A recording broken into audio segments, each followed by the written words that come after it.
স্বাস্থ্য দপ্তর নিয়োগ তথা কর্মসংস্থানের ব্যাপারে মুখ্যমন্ত্রীর আশ্বাস। কমিউনিটি হেলথ অফিসারের 126টি শূন্যপদ খুব শীঘ্রই নিয়োগ হবে বলে বিধানসভা অধিবেশনে তথ্য দিলেন মুখ্যমন্ত্রী মানিক সাহা। কমিউনিটি হেলথ অফিসারের 126টি শূন্য পদে খুব শীঘ্রই নিয়োগ করা হবে।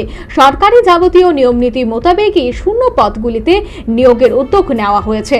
মঙ্গলবার রাজ্য বিধানসভার অধিবেশনে এই তথ্য তুলে ধরলেন মুখ্যমন্ত্রী তথা স্বাস্থ্যমন্ত্রী মানিক সাহা।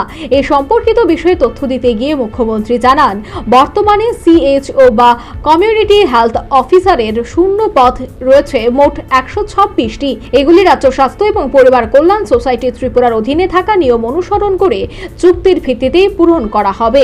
এছাড়া বর্তমানে থাকা সিএইচওগুলির নিয়মিতকরণের বিষয়ে কেন্দ্র এবং রাজ্য সরকারের কাছে থেকেই কোনো নীতি বা দিক নির্দেশিকা পাওয়া যায়নি।